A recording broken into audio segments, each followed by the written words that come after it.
It's 10 p.m. Do you know where your children are? This is Straight Talk with it live immediate Greg Penn, the Preacher Man, and his sidekick Shannon Jones. Frank discussions of issues affecting the ATL, Fulton County, the state of Georgia, the nation, and around the world. And now, here they are, live and in living color, the team of Jones and Fan, the Preacher Man. Well, welcome to Straight Talk with Joe to the Greg Fan, the Preacher Man, and I got Shannon Jones on the phone. Hey, Shannon, how you doing, man? What's up? Bishop, I'm doing well, brothers. I'm doing well. I miss you all. I really miss you, man. But I'm like a candy striper over here, man. I'm working and taking care of two parents in their 80s and that had surgeries and procedures at the same time. So I want everyone to. I apologize for not being there. I don't apologize for being a good son, but I miss being with you all, man. And I'm just sit back and there's so much happening in the world. I'm like, why couldn't you all need me to come at another time? Because right now it's so much to talk about, man. There's so much material, but you all are doing a wonderful job as always. And I just miss being in one of those chairs with you. Well, we're gonna get you back in the chair some kind of way, but it'll be a chair. But right now you taking care of your mom and your dad, and that's to be commended. And we appreciate you for just popping in to just let everybody know that it's not a contract dispute. It's not a contract. Yeah, that's what I did. Bishop Ron and Bishop, I want folk to know that this is not a contract dispute. This time is caregiving. You're not holding out. If I pop back up in there and you don't see me again, that's because Bishop, them figures ain't coming together right. All right, my friend. We'll talk with you later. Thank you for joining us. Y'all be good. All right, man. That's Straight Talk family. All right. Take care of your parents. Hey, look at Hey, Shannon. When they see you in the store, they want me. I ain't seen you on Straight Talk lately because they know the reason why. We take care, my friend. The reason why. All right, my friend. I'm like, you don't go nowhere where they don't pay you neither. I'm about to take my headsets off. I ain't got paid either. Hey, listen, thank God for Shannon. I've been telling you about his parents and what he was dealing with and with aging parents. And if anyone has aging parents or have taken care of their parents when they got older, you understand what he's going through with two parents that's having surgeries and going through sickness. And we want to just commend Shannon. I was telling him the other day when we were on the phone, I was telling Shannon, I'm very proud of you. Taking care of your parents, because some people would just kind of throw their parents away. But that's not our heritage in terms of the black heritage. Right. We take care of our aging parents and grandparents. That was a part of our heritage. But tonight, we're here on Straight Talk, and we're gonna you had a homework assignment. I gave him especially a homework assignment. We didn't show the show last week, but he had a homework assignment, and his homework assignment was to tell us what are the duties and responsibilities of the lieutenant governor for the state of Georgia. So he got his paper, so he's going to tell us what the duties and responsibilities of the lieutenant governor of the state of Georgia. Well, thank you, sir. It's good to be here this evening. Bishop Tate.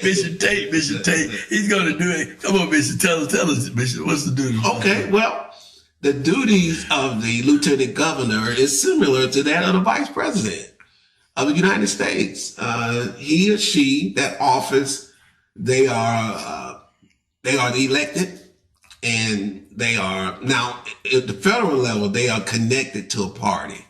But at the state level, they actually could be a Republican and the governor. They can have different parties. Right. The governor and the lieutenant governor could be different.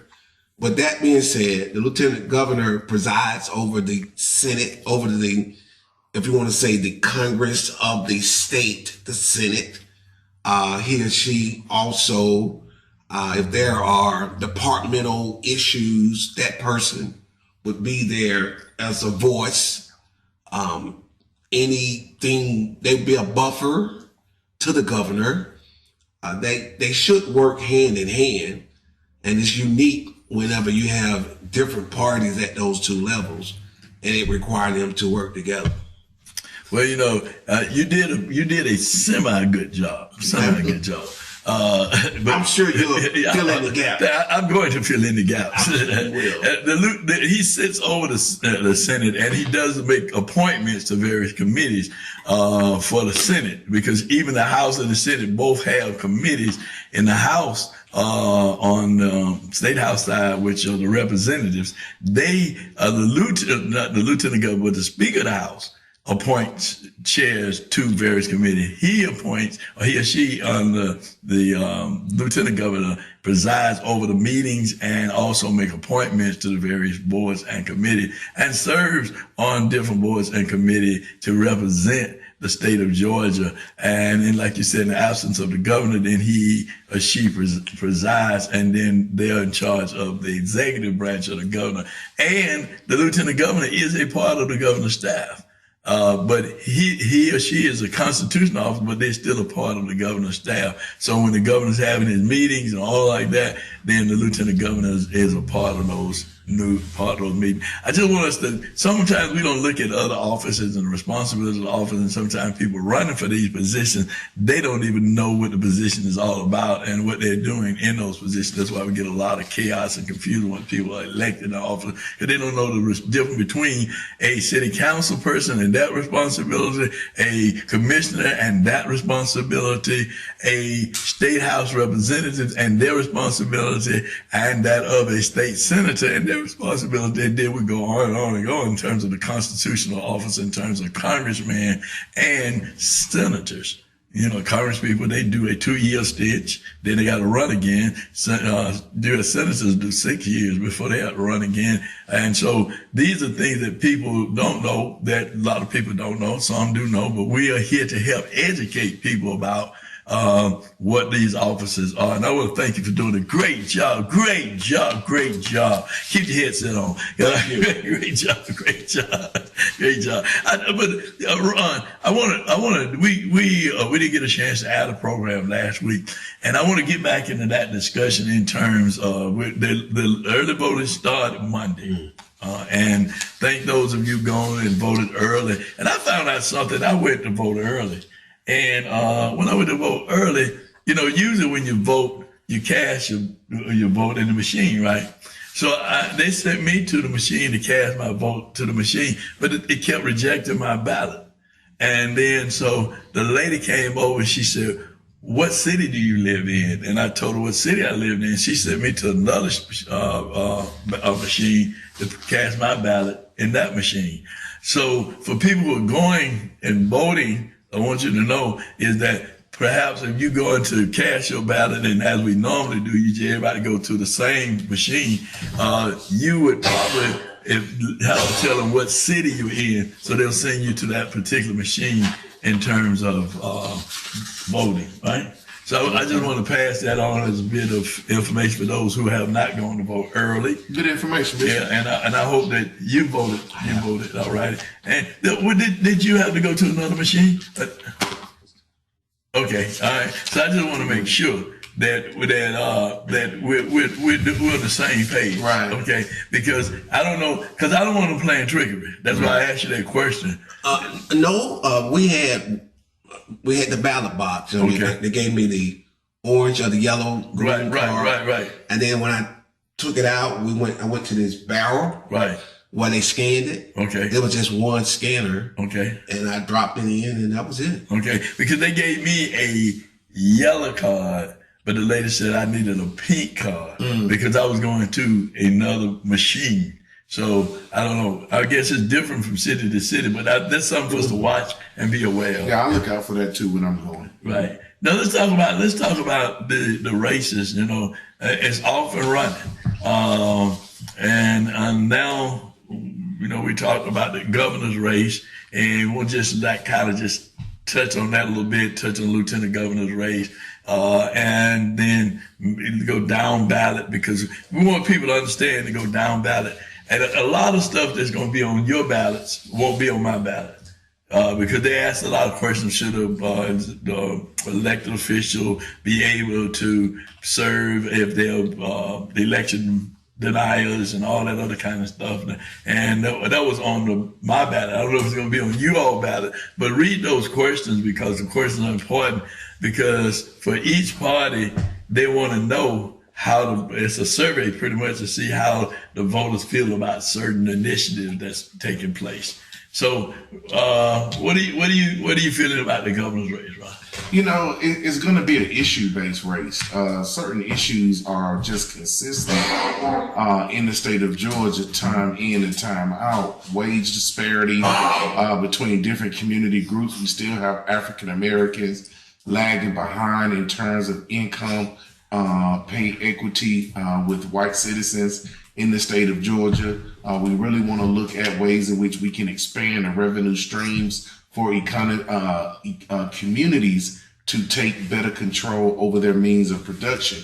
So I'm looking at candidates that are really looking to bring the power back into the people, to really enliven our community structures. It was great to get a call from one of the candidates last night, Olu Brown. He was able to ring me up. We talked for about 5 minutes over some of the issues that I felt that was very important. He gave me a very strong analysis of his understanding of how he wants to decrease the wage gap between the African American community and other communities. He talked about cannabis legalization and how that is a big time revenue stream for communities that are looking to commit to community gardens, find ways to produce their own clothing, find ways to get better wellness and medicinal treatment on minor and major ailments to the body, when we can get the government off of our bodies and let us minister and heal ourselves. These are the type of opportunities we have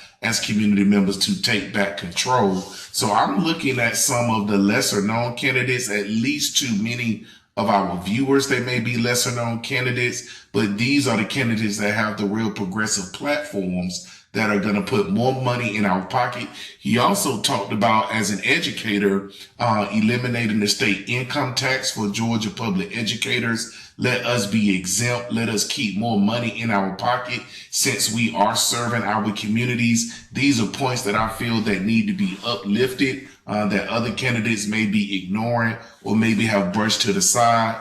But Brother Olu, he reached out to me, and that gave me a strong understanding of why his candidacy continues to rise to the top of my understanding in the governor's race. Okay, so what about you? Well, I wanted to ask a question about the candidacy. Now, eliminating income taxes, affordability, all of those things are, most candidates are that. Do you think that's an issue? Is it big enough? Is it a big enough issue where it would make people want to vote for him? Because, there's only so much we can process. Right. What does that stand, you think?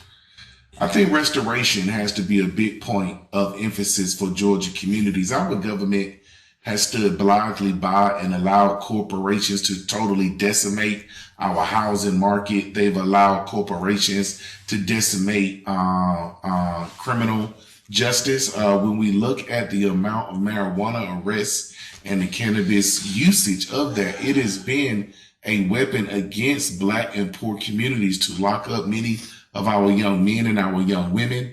We have very little candidates who are looking to expunge these records for people who are non-violent offenders, and the only criminalization on their record is possession of cannabis or possession of marijuana. These people need to be released out of the penal system immediately. They need to have their records expunged. These are quality community members that may be looking to medicate for different type of ailments that they're going through. For the government to be so heavy-handed to be able to tell us how we should be controlling our own bodies, that's an issue that I believe churches should be behind 100%. When communities understand how much restitution they can receive from cannabis legalization, from controlling the substances that we put in our bodies for our healing and for our recreation and for our enjoyment, I do think that is a voting issue for hundreds of thousands, if not millions of Georgians. And so we need to take these issues seriously. And that's why I like Olu Brown, Jason Estevez. These younger candidates are focusing on these issues that are impacting communities of all ages, all income levels, but more established candidates are able to get their message out by largely staying away from these issues that may be a little bit more nouveau or a little new age. Well, you know, one of the things that he's hosting the program. He's asking questions. I asked you a question. You always wanted to reflect on the question that I asked you. I asked you a question about the governor's race. You talking about marijuana. I asked you. He already made his statement, but I'm asking you about what do you feel about the governor's race? He always wanted to host the program. He's a producer, but he wants to host the program. I'm the host. I asked the question. You respond to the question that I asked. Thank you. Okay. The governor's race. Yes. Well, I feel that one candidate, she is just not qualified to run a state government because she failed so miserably at the local level. That's my personal opinion. Candidate Thurman, I understand that he is probably the more conservative, the more probably has the ability to reach across the aisle. He has a winning opportunity. But I don't know if his message resonates in the South, even though he has had state office before. Duncan, now those are the three that I'm looking at. Some people feel that they can't trust Duncan. I've heard that sentiment. I personally think you can trust him because he's gone so far out on that bridge against MAGA, he couldn't come back. So I think that Keisha, she probably will win the Metro votes. I'm not sure how she resonates in the South. Thurman, he would probably be the safe choice. But then those who would just think a winning ticket would be Duncan. And I'm not sure if the metro area really trusts him. Without stepping on your toes, Bishop, I do want to ask a follow-up question, though. Yeah. Are you all concerned with these established candidates who have lived in government for the past few decades when we're looking at the so-called surplus, which is nothing but the government hoarding COVID funds that were designated to go to communities in need? Why do we continue to give so much attention to career politicians? The politicians I'm looking at and decided between largely are newcomers. Jason Estevez, a former school teacher, Olu Brown, an ordained minister. These are their, to my understanding, their campaigns for governors. These are their introduction, their first forays into politics, and they're looking to run revisionist campaigns to correct the mistakes of established candidates who have been in government for 20, 30 years, who have created or maintained the wage disparity gaps that we're talking about between the Black community and the white community. Politicians who have voted to continue to criminalize cannabis and marijuana so that our community is being locked up at 3, 4, and 5 times the rate of other communities. At what point do you all as established leaders begin to really look at new candidates as the premium so we can stop this recycling of the same old same? Well, let me step in. I'm going to step in now. Thank you so very much for you all doing my program today. Thank you so very much. You trained as well, Bishop. I mean, they just let me step back in, okay? And I'm gonna step in to answer your question in terms of that. I'm not against the younger people coming on. I mentor younger people. I want young people because I do not like the fact that John Lewis stayed there too long. And I don't like the fact that David Scott stayed there too long. And I don't like the fact that even Rob Pitts, who is a decent person, is trying to stay there at 85 and probably be 89 years old after the term is over. And we don't have young people placing those and getting in the system and understanding how the system works. Now, I'm going to talk about Olu Brown a little bit. Olu Brown is a minister. Olu Brown is progressive, very much so. But I don't see his plunge into politics. I don't see that. What I see Olu Brown doing at this point is looking for getting a name recognition and taking this as a platform to take him to another level, right? But not at this junction. I see Jason Estevez, and I helped Jason when Jason ran for school board the first time. And then Jason got on the school board and then left the school board and ran for state representative and left state representative and then ran for state senator and now running for governor. But see, what I'm looking at, I'm not looking at, that's a career politician as I see it, moving in another direction. Because you're doing this office, you're doing that office, you're doing this office. But how, even in that, how did you serve the people? I mean, what did he do to benefit the people? Other than run from one office to another office to another office to another office. I don't see anything that came out of it that benefit that he was speaking about when he was in those positions to speak about those things. So I don't see him being in a higher office and being more outspoken about what he didn't speak about when he could have done it on a level. A gentleman that you all know well, his name was Vincent Ford, God bless his soul. Vincent Ford was one who would speak out on these issues and things that you're talking about, the wage disparity, the health, homelessness, and those issues. You can do that, and you can do that on any level you're in if you're committed to that as an agenda. See, that's why I have a problem with them. See, in terms of that, I let the work I've done speak for me, right? So that's why I am. Now, I'm getting to the governor's race and who I think, and I'm like Tape in a sense, and I believe one is that because they got the money and they can get their message out, so that's good. But and I want people to watch this and pay attention to this. A lot of the people who are running for these seats are running not for the seat, but running for a position to be appointed to a position that pays more money, right? But it ain't really for self-service. The least, the less, the lost, and the left out, right?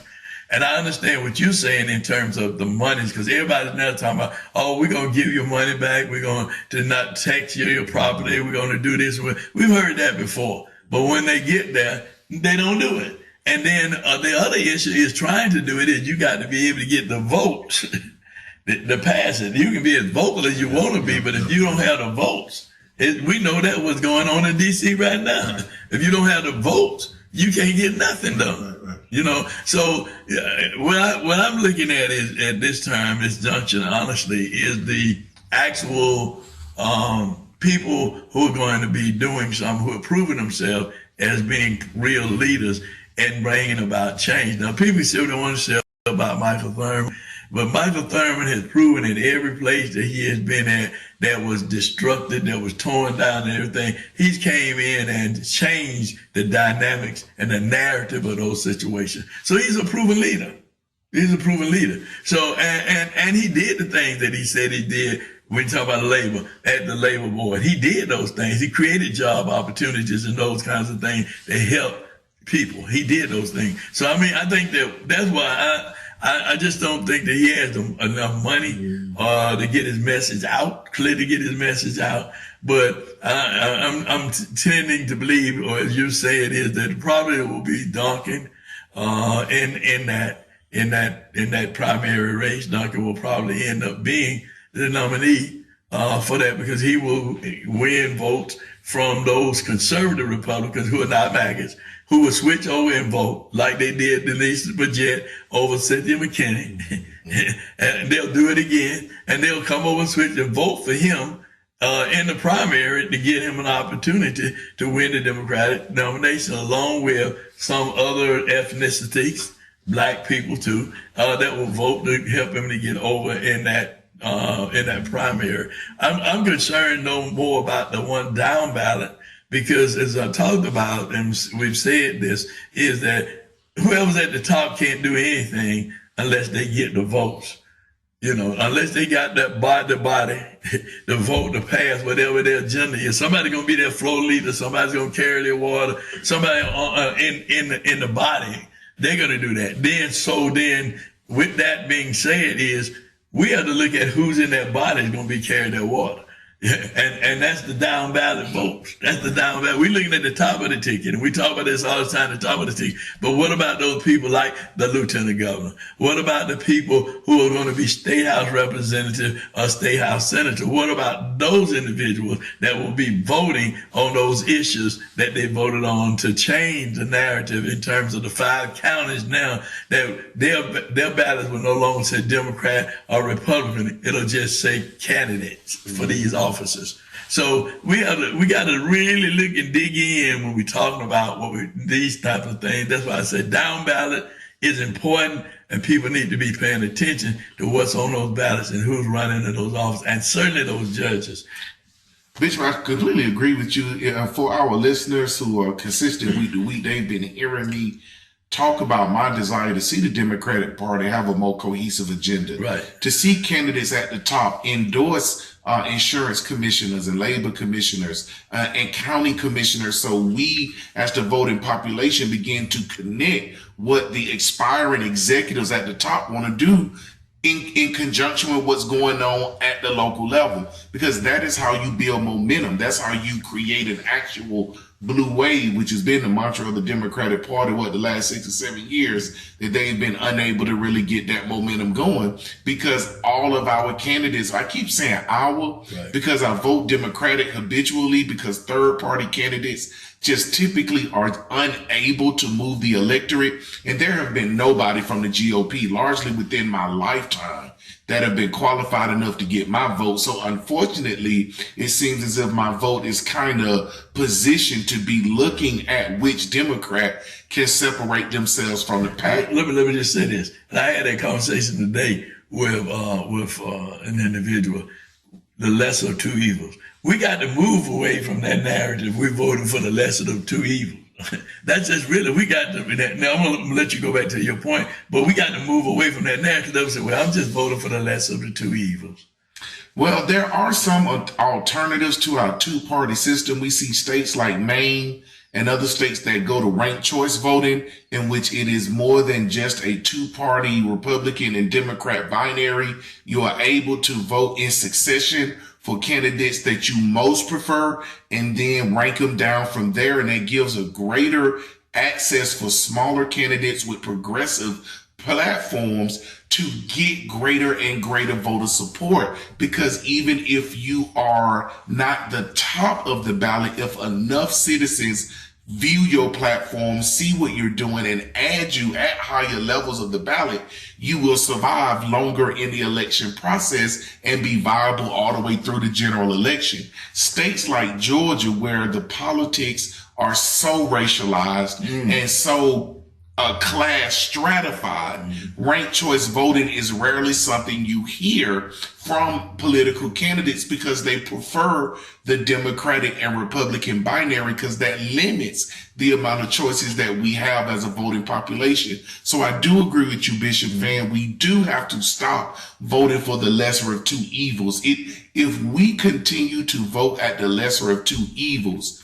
I am more than likely going to follow the strategy of Booker T. Washington and focus on economic development and economic power and superiority, and letting our economics as a community finally give us some political voice, because trying to vote without economic power allows the system to caterwaul or even, position your vote until the only thing you can do is take the one choice that is the lesser exploitative for your own people and your own community. And that's something that we've been doing too much here in the state of Georgia. And I totally agree with that. But what we have is we got these candidates now, all of them, talking about they're going to cut taxes. We're going to cut taxes. We're going to put money. When they got these $18 billion in surplus and all like that, and they got the money in surplus, and, they're giving it to their friend, contractor this friend, contractor that friend. When you talk about the DOT, less than 1% minority contracts in terms of how many minority people get contracts. When we paying money, we fought for that for the longest love of living. We fought for the love of trying to get more money from black vendors from the state. But we didn't get anywhere with Omar and his father, Yusef Ali. But what we have to do is, honestly, we have to look at the people who we put in office, and we have to hold them accountable. See, accountability is the problem. So we put them there and say, "Oh, just go to work. Just go to work." And then when they come back to us, they don't come back talking to. One thing I can say about David Scott, this is true. David Scott had the best constituent services of any elected the people he had in his office. If you called for David Scott, if you needed something from David Scott's office, you were going to get it, because the people in constituent service he had hired were qualified and knew how to address the issues of the constituents of the 13th congressional district and beyond. Because some of the congressional people that were supposed to be not represented, they weren't doing that. You call David Scott would get it done for you, because they don't understand about constituent service. They don't understand about that. You got to talk to your constituents. People get in there, I don't want to talk to them. Some people run for office just to get an office that they can hide in, because they don't have to deal with constituents. But you don't get in office not to deal with constituents. You get in office to help the constituents. You don't always agree with what the constituent want done, because everybody got their opinion. He got his opinion, like you got your opinion, I got my opinion. But the center of it is that it's all about taking care of the people. We got too much emphasis on taking care of the 1%ers, and not the least, the less, the lost, and the left out. That's why we talk about homelessness, and we talk about all the other things we talk about, because the least is left out of the whole equation. We'll be back with more Straight Talk on the other side with yours truly, Greg Fannin, the preacher man, Ronald Allen, and I guess he's the producer and co-host or host or whatever you want to be over here, Bishop Tate. Hi, I'm Miss C with your 3-minute news blast, or more or less. Hope you're doing well today. Listen, we are in the season of voting. Early voting has already started, and it will continue all the way up until May the 15th. So be sure to exercise your right to vote, and do it with early voting or the election itself, which is May 19th. And if you are unsure of your polling place, you can go to the Secretary of State's website. That's sos.ga.gov. And you can also, if you need to apply for an absentee ballot application, you can also do that on the Secretary of State's website. That's sos.ga.gov. Okay? All right. The Clayton County Police Department will hold their Junior Citizens Police Academy every Monday from June 1st through August the 3rd, 2026, from 6 to 7 p.m. in the community room of the Clayton County Police Department headquarters at 7911 North McDonough Street in Jonesboro, Georgia. This is a 10-week program for any school-age child, and is designed to help them gain firsthand knowledge of police responsibilities, learn about SWAT, the traffic unit, CID, gangs, gun safety, drone units, and a whole lot more. To apply or get more information, you need to contact Chantrice Dismuke at 470-322-7116. That's 470-322-7116. Or you can contact Chantrice by email, That's chantrese.dismuke@claytoncountyga.gov. That's Chantrese, SHONTRESE dot Dismuke, DISMUKE @claytoncountyga.gov. On Saturday, May 2nd, from 1 to 5 p.m., you're invited to come and have fun with Cinco de Mayo Bingo at the Burdette Park. And that's 2945. Hold on. My computer cut off the address. Imagine that. That's at 30. It's not on here either. Oh gosh. 3945 something. It's 3945 Burton Road, Burdn, in South Fulton, 30349. This fun is presented by Natasha Williams Brown, Councilwoman for District 6.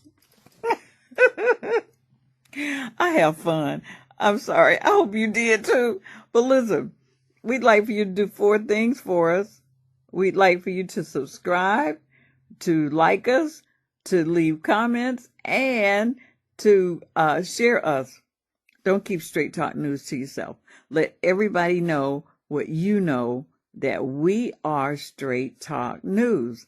Okay, and if you'd like for us to announce your event, just email it to us at straighttalknews1362@gmail.com. That's straighttalknews1362@gmail.com. Okay? And listen, I hope you have a wonderful week until we meet again, and may the Lord God bless you real good. Okay? Bye now. 1 in 3 adults has prediabetes. This puts them at increased risk for type 2 diabetes, heart attack, and kidney disease. The good news? Prediabetes can be reversed. Follow along with this 1-minute risk test to learn your risk for prediabetes. Are you over 40? That's 1 point. Over 50? That's another. Over 60? Add 1 more. If you're a man, give yourself a point. Family history of diabetes? Add a point. Have high blood pressure? Add another. Not physically active? That's a point. Are you slightly overweight? That's 1 point. Pretty overweight? That's 2. Very overweight? That's 3.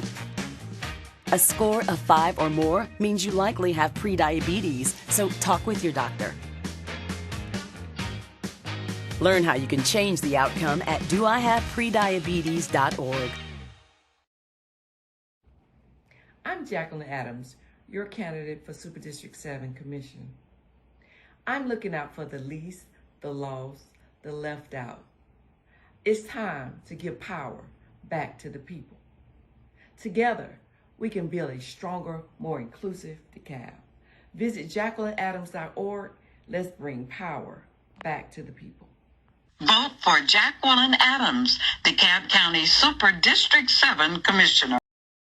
Well, thank Miss C for her church news and announcements and everything that she's given. And don't forget, now we're running a commercial about diabetes. We want to make sure that you who may be a type 2, maybe a type 1, that you're doing the thing that you need to do for yourself and your family, your loved ones, okay?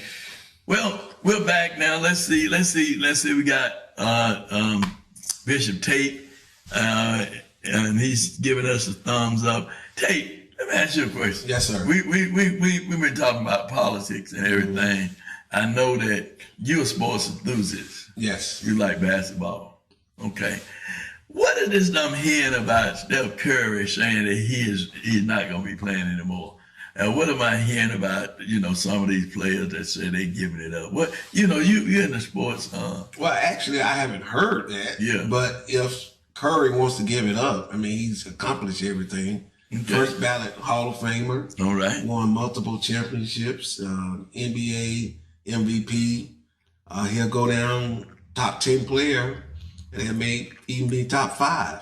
So he has really nothing else to play for. Okay.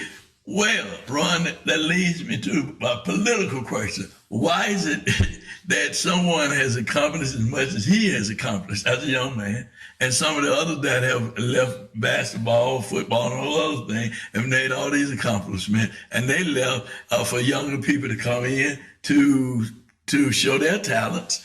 Why do you think that many people get into politics and try to stay in forever? Do you think that we need to have term limits? I know we have term limits for the Congress people. Do you think we need to have term limits for the senators? Do you think that we need to have term limits for people who are serving on local boards and authorities? I mean, not authorities, but councils and commissions and those kinds of things. Do you think there should be term limits to give young people an opportunity to learn how to do the things that they need to be doing? Because one thing I'm thinking about my own city, because we got all these new people on the council and they don't know anything. They are messing up everything because they don't know anything, because they didn't have people that were there that could help guide them through processes. Do you think we need to have stagnant term limits, 3-year term limits? I mean, 3-term term limit, 4-term term limit, and you're out? Yes, I am a big supporter of term limits. I have been working in the political realm for the past 15 years, and the amount of entrenched incumbents that continue to be recycled election cycle after election cycle is absolutely an abomination. As ministers, we got to take the model that God put for his own people. Moses introduced Joshua to the people a full 15 years before he passed on, so that the people saw and understood Joshua as an aspiring leader. And when he was finally able to assume the leadership, then the people had zero transition from Moses to Joshua.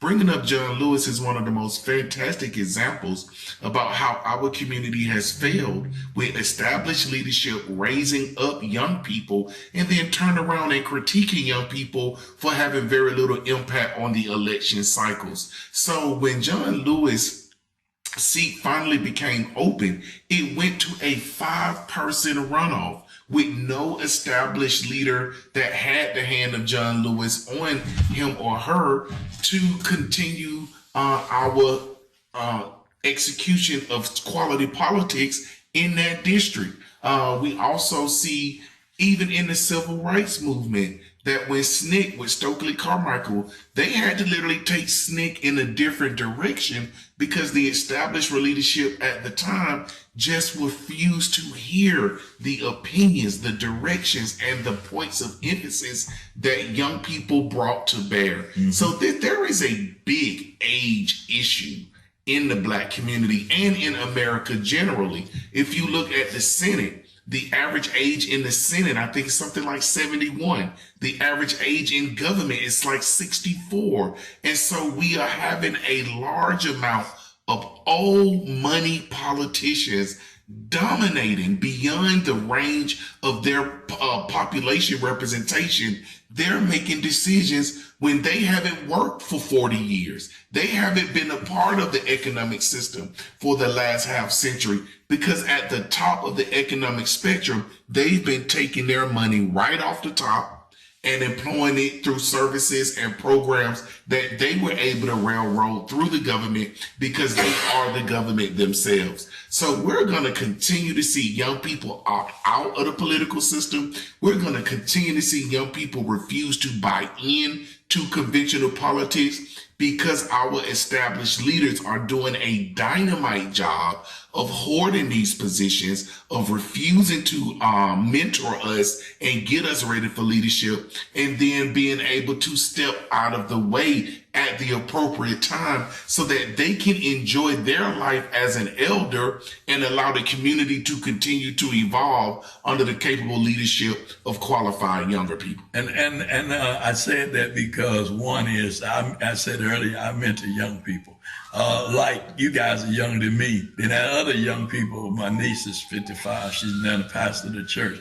But I mentor young people because I saw what happened after the demise of Dr. King. I saw what happened after the leaders that were leaders, that there were no young people stepping in trying to do a good job, but had no real historical knowledge of how we got to where we got out here. Like you see, Bishop Tate, you see a lot of people think all I got to do to win a seat is put up some yard signs, knock on a few doors, make a few calls. But you haven't, the body of work, you haven't done anything in the community. Nobody knows you. Nobody knows you. Nobody knows you. And to your point is that nobody laid hands on you and said, I'm with this young person. I'm going to support this young person. This is who I'm endorsing to take my place, as Moses did Joshua. This is who is going to take my place. This is who's going to lead you to the promised land, right? So we have to get more intentional about transitioning out and transitioning in, especially in the system in terms of politics. You got some people on jobs, should have been retired. I mean, really losing money, still working. That's holding the position because, I mean, I've been here all these years and I just finally got here and I done paid my dues. So they got to pay their dues. And I mean, this whole thing of paying dues. How do you pay dues? How do you pay dues? I mean, really? How do you pay dues? And this is for me, how I came along. When I came on the Reverend Abernathy, he licensed, ordained me, baptized me, and all that. I used to carry his briefcase. You know, that was paying, but I was in the room around people, meeting people, hearing conversation or what have you. But it wasn't like, this is how you do it. But he put me in a space, in a room that I could learn what to do because I'm around, I'm hearing things, I'm listening to things. And then when my time came, I was ready to go. See, we don't even put them in the rooms. We keep them out the rooms. Yeah, and it's all about us and our legacy. Look at the SLC, the Offense Dead, all these organizations that were black-led, the organizations dead because, you know, when the people that took over looking at how much money I can get, how much money I can gain, and it's about me. We forgot about the people. This whole thing is that until we change this narrative of it's about me, mine, mines, and everybody for himself, no, it's got to be about us, the village. I sent you that thing about the president from Africa who talked about we're one people. We're one people. But we have allowed ourselves to be separated by other kinds of narratives. I got people talking about they don't think we ought to get reparation. They don't think that we were harmed. You got people now saying that we ought to go back to slavery. We ought to take them back to slavery because people say slavery wasn't bad. At least we had a place to stay. At least we had food, and we didn't have to worry about bills. We didn't have to worry about that. We were taken care of. I mean, you got that mindset out here, right? So I'm just saying is we have to begin to nurture and teach and open it up for young people and expose them to what they need to be doing as opposed to killing each other and destroying lives, right? So I want to ask you that question about term limits. What do you think about term limits? I mean, what do you actually think about term limits? Well, I want to talk about Steph Curry and the politician. Okay. In sports, I would say Father Time is undefeated because it's more of a physical. And once the physical leaves, a lot of athletes leave because they don't want to be a shell of themselves. So they just walk away. But the mental piece, that's where politicians stay because they're saying, even though I'm not as young as I used to be, now I'm wiser. You know, we talk about the young because they're strong and old because they know the way. So with the wisdom that the older don't have, I think, to answer your question, I agree term limits should be in place. Okay. However, since it's not there, some of these people, they think that I know I'm wise. Now, it would be helpful if some of the younger politicians knocked on the door and said, hey, can I learn from you? But the problem is, am I going to teach you to take my seat? That's become problematic. So sometimes we have to save ourselves from us. To jump in on that, I didn't want to cut you off. No. Let him finish. I like the way he's rolling. I like the way he's rolling. Okay. So if there's legislation that says, as a congressperson, you get 4 or 5, they debate what it is. You get those 4 or 5 terms, and 4 or 5, whatever. On that last term, it should be a beeline knocking at that door. Hey, I understand this is your last term. I'm going to work with you. I don't want to work with you starting on your 3rd term. But I may not work with you on your 3rd term knowing you unlimited. So until the system changes, it's going to stay that way because I'm wise. I know the way. And unfortunately, Dave Scott passed in office. Pastors, they died in office. Many of them die in office because there's no succession plan. And sometimes we have to save ourselves from it. What you're saying is, I like what you're saying because really and truly that's what it is, building a succession plan. You have to have a succession plan. I told you my niece is a pastor now at the church. I mean, that's a succession plan. See, you got to know when it's your time, and the best legacy you can ever have is to leave it like Moses did with Joshua. Take him to the promised land. And take them to the promise, because once you've done what you can do, then it's time to move on. But I think what happened with a lot of politicians, and it's self-grandizement. It's self-grandizement. It's all about self-grandizement. It's about me. But you've done what you could do. Why stay in office long enough that you die in office, or you defeated out of office when you've done a good job? You've done a good job. But once and this is for information for those who are listening, once an elected official has been in office at least for 5 years, 2 terms, they already got an automatic pension. Every place except for the school board, they don't give pensions to elected officials. But every other government, whether you're on a commissioner, whether you're a councilman, whether you're a state representative, state senator, U.S. congressperson, whatever. And that's why, to the point that you made, they don't care about health care. They got the best health care it is. They got the best health care it is. They don't care. Why do they care about health care for us? And it's public funded healthcare too, Bishop. It's not privatized healthcare or employer-based healthcare like us as everyday citizens. They are getting their healthcare paid by our taxes. By our money.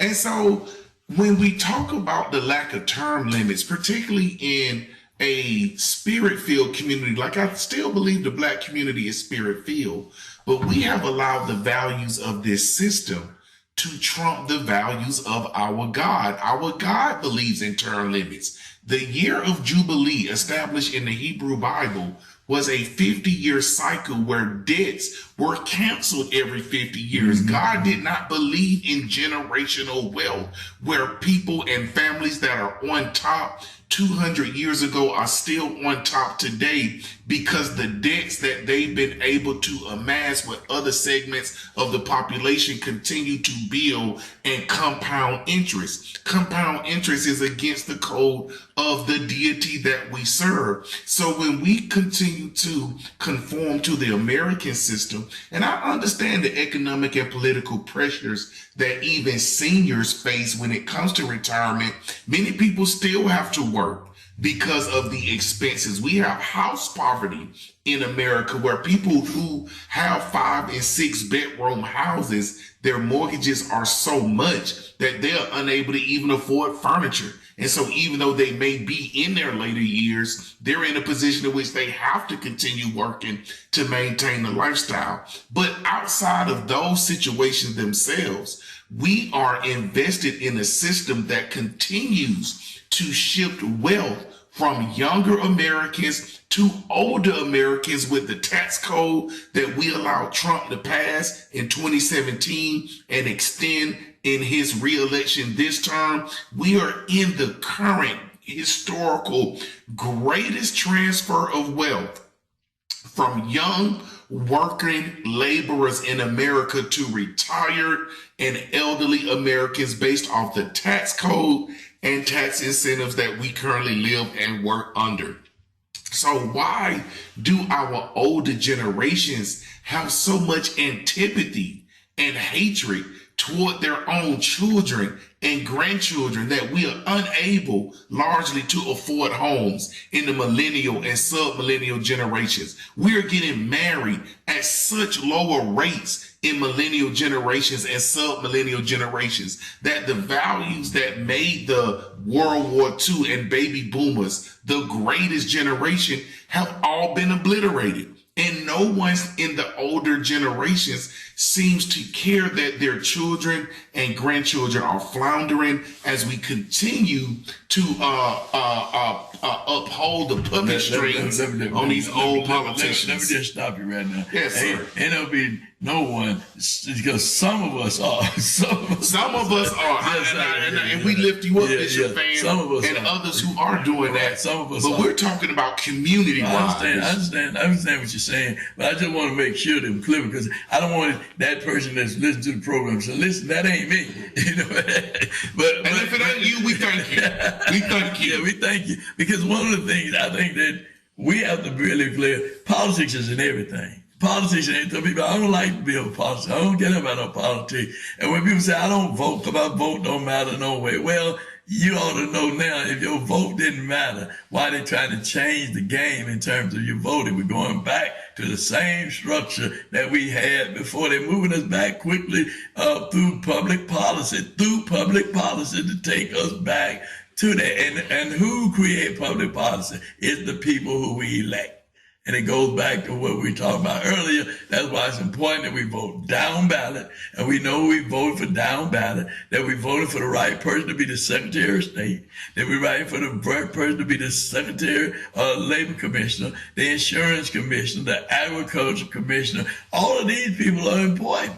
You know, Sonny Perdue, who was a Democrat who changed to be a Republican to become the governor of the state of Georgia, because it was trending to be, if you were a Republican, you could win. Zigzag did the same thing. They were Democrats, but they changed to be Republicans because it suited their agenda. Senator Perdue, what did he do? He got to be the Agriculture Commissioner. Then he got to be the Chancellor of the university system. Now he's retired and going home, opening up the door for some young person to take his role. So I'm just saying here, we have to understand in our community, we must learn to pass it on to our young people and get them ready for the challenges that are going to be for them, because they are going to be faced with some serious challenges. Serious challenges. When you have people who have the mentality that slavery wasn't that bad, that we were better off because we didn't have to pay no rent, we didn't have to buy no groceries, we didn't have to do any of that kind of stuff. But they had set up a system so to keep you in bondage. They really say we ain't had to pay rent in this slave. That's what they're saying. Yeah, that's what they say. Even though we were homeless, though, we didn't own any property, though. But just so okay, all right. Well, that's good for them, then. My Lord. But that's what I said too. But let me just say this, brothers and sisters, I just appreciate these guys here. I really do. And I appreciate Shannon getting on today, letting you know about his parents. Keep him in prayer. Keep his parents in prayer. And this ain't been nothing but straight talk with you, to the Greg Fan, the preacher man. And Shannon E. Jones, send us your comments. Don't forget to subscribe to the channel, like us, comment, share our channel with some of your friends, and let them hear what we're talking about right here on Straight Talk. And don't forget to like us, don't forget to share, don't forget to make comments. And then if you want to be on the program, all you got to do, Miss C, just contact Miss C through Straight Talk News 1362@gmail.com.